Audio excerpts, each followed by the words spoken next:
I just saw my dad got up every morning and went to work somewhere. If you constantly lecture your children about how they should live while living the exact opposite to yourself, don't be surprised when they eventually stop listening to you. Children are watching your actions far more closely than you might realize, and your example can leave a much deeper impression than all the advice you give them. In this video, Marco Rubio says something that I think every Catholic parent needs to hear about the power of leading your children by example rather than merely lecturing them. Let's watch this first clip. That and you know, the thing people forget about parenting is that the most important thing a parent does is not what you say, is what they see you do. 100%. Like for me, the most important lesson I learned from my father, he wasn't the kind of guy that would sit you down and give you a long talk or whatever. I just saw my dad got up every morning and went to work somewhere. And 2 weeks out of the year, he didn't have to work because he got a vacation, but every other day and week of the year, it involved him getting up on time and showing up somewhere and working, even on the days he didn't want to go, I'm sure. That alone is one of the most important life lessons you'll learn. And it's stunning to me how many people don't learn that. But to add to your question, what Marco Rubio is saying here is actually deeply Catholic, because Christianity has never been merely about telling people the truth. It is about becoming a living witness to that truth. And we see the perfect example of this in Christ himself. Jesus did not simply command his disciples to be humble. He knelt down and washed their feet. He did not merely tell them to forgive. He forgave his executioners from the cross. He did not merely teach them about sacrifice. He gave his own life for them. Christ first lived what he asked his disciples to live. And that is also the model for Catholic parenting. A parent is one of the first living images of the faith that a child encounters. You can tell your child 100 times that prayer is important, but seeing you on your knees in prayer will teach them something that words alone cannot. You can lecture them about patience and self-control, but if they constantly see you losing your temper, eventually your example will overpower your lecture. Children are always watching, and often what they imitate is not what their parents tell them to do, but what they actually see their parents doing. That is why St. Paul could say to the Corinthians, "Be imitators of me as I am of Christ." Think about how extraordinary that statement is. Paul is essentially saying, look at the way I live and imitate me because I am trying to imitate Christ. And I think that is ultimately the challenge for every Catholic parent. Don't merely tell your children what kind of Catholics they should become. Strive to become the kind of Catholic you hope they will imitate. Parents have real authority over their children, and children have a genuine duty to obey. But does that authority continue in the same way once the child becomes an adult? This is where many Catholics, especially in cultures with strong parental authority, can become confused. And that brings us to Father Mike Schmitz. His explanation may be eye-opening for both parents and adult children. Let's listen carefully. But I'm growing older. Do I still have to obey my parents when I'm no longer in the house? What about here at college? Do I still have to obey them even now? That's when it gets not just trickier, but just more robust, more complex, more colorful. Here's what the Catechism says. As they grow up, children should continue to respect their parents. Obviously. So we all know this. We all know that every one of us is a sinner. So we all know that we have the capacity for evil inside of every one of us. And some of us become parents.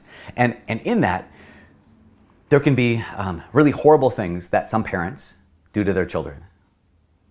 We know that we respect the office of parents. We respect the persons, human beings. We respect people because they have dignity. And we respect the office of parents. But individuals, you have to earn that kind of respect. If I'm going to respect Bob or Jane, it's because they've proven that they deserve respect.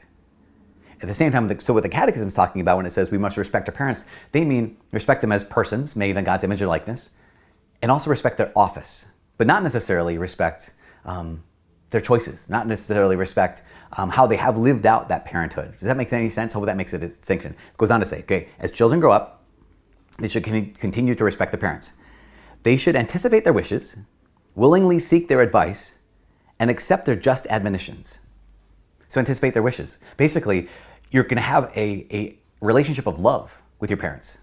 How many times, if you had good parents, how many times did they anticipate what you might need? How many times did they serve you and say, you know what, they want some water, I'm going to get the water. They're going to, in the morning, they might be hungry for breakfast. I'm going to get some food and make sure they have some breakfast. They anticipated your wishes. And so what the church is saying is, as we grow older, we should become that same kind of person where we realize I have a role in this family as well. And I'm going to anticipate my parents' wishes. Goes on, willingly seek their advice and accept their just admonitions.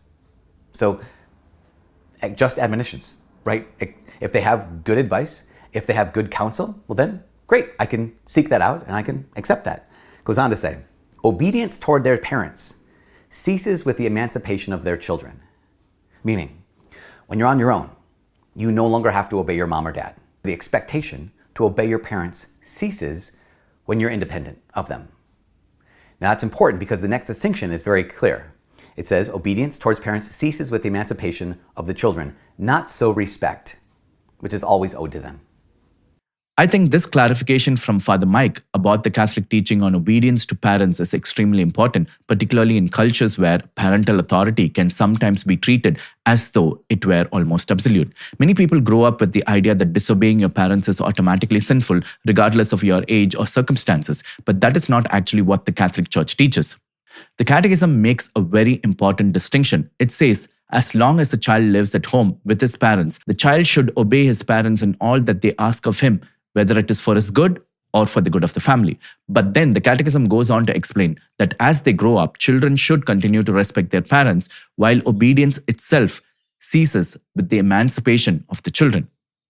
And notice the distinction. Obedience ceases, but honor does not.